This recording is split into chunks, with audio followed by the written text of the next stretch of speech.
Hey guys, I had to come talk to you on Sunday here because I woke up reading the news and it disheartening like most days, but there was another shooting. I believe it was in Seattle, Portland area last night at a protest.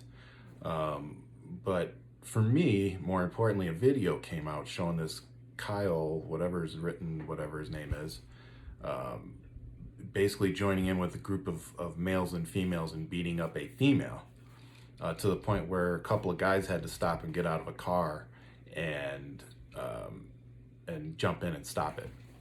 Now, before everybody goes on and saying, "Oh, you don't know that this is the kid," there actually is an article that has a picture of this kid wearing American flag.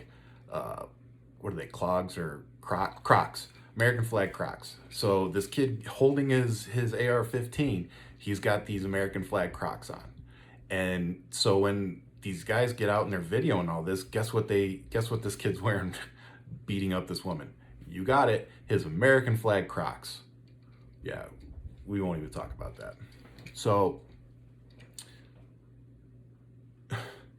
what's killing me is, as a father of not just children, but black children, in the current atmosphere in our country, this is very upsetting.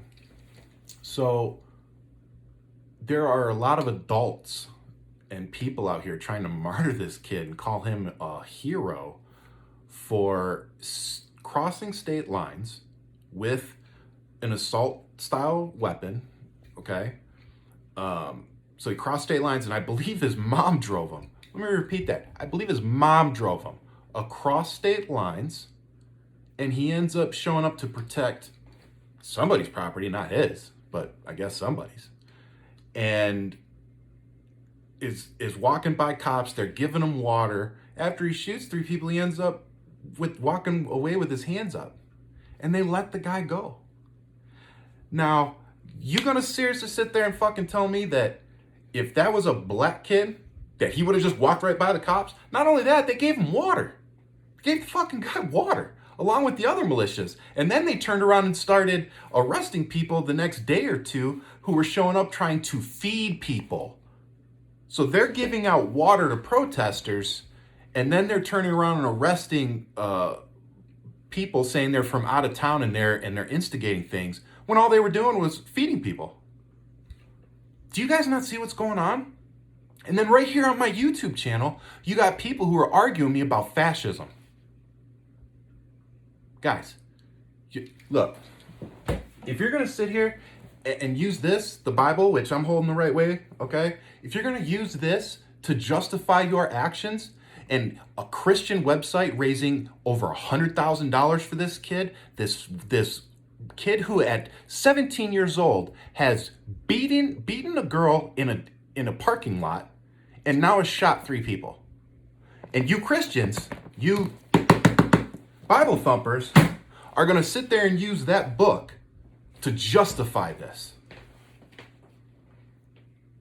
You know, I've really struggled in my life with my religion. I'm going to tell you.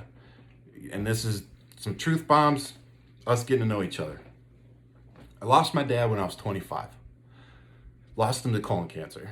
And after that, I really struggled with my faith because, I grew up in a religious household, I'm Catholic. So of course, like along with most people that grew up in a religious household, that comes with rules and expectations. That being said, as I got older and I started attending church on my own, as an adult trying to find my way into my faith, I found it harder to believe in it because I was seeing all these people who did not represent what I thought the Bible and the teachings that I had received on religion were. And after losing my dad, it just became even more hard for me to accept, Jesus into my heart and really, be religious, And what I need people to understand is when people like me who I consider myself to be on the fence. I am a religious person. I believe in God, but I don't go to church all the time. I don't go every Sunday. It's just not something that I practice. It's not something that I force upon my children. I hope that they'll grow up and like me, kind of find their own way religiously. You know, we do talk about God in our house, and my wife's parents are very religious, so they take them to church and stuff like that sometimes. So I mean, you know, that's our home dynamic. But when you have families like mine, interracial families, families going through racial diversity, people affected directly by these things going on, when you have families like that who really do cling on to God and cling on to their religion and faith to get them through these times, it becomes really hard to get down with that when you have the websites and the people that are promoting this message and supposed to be promoting the message of God, right? And they're not practicing it. And not only that, but they are backing people who are definitely not living by the word of God. And when I see a Christian website, an affluent Christian website, mind you, when I see them raise over $100,000 for this kid, it makes me sick. It makes me sick on several levels, because as an organization, I think your ethical rules at that point have been thrown out the window. And then on top of that, it just goes to show how many people are willing to throw money at this kid to help defend him.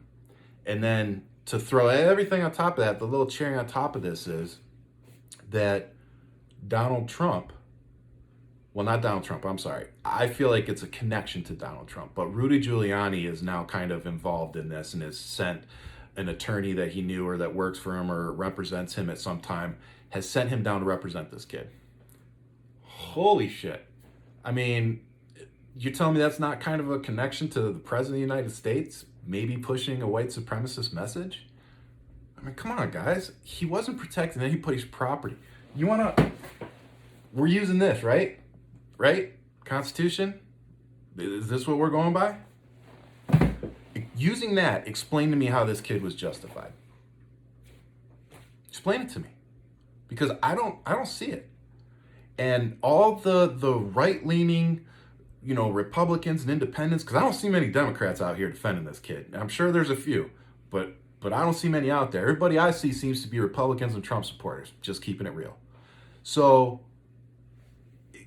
you guys want to know why people like us are so upset?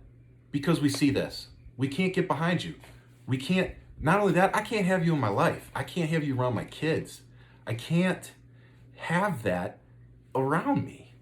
And then you wonder why we feel the need to stand up.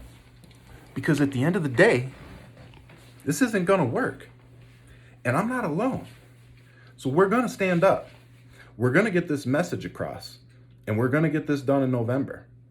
So I'm coming. And I'm not alone.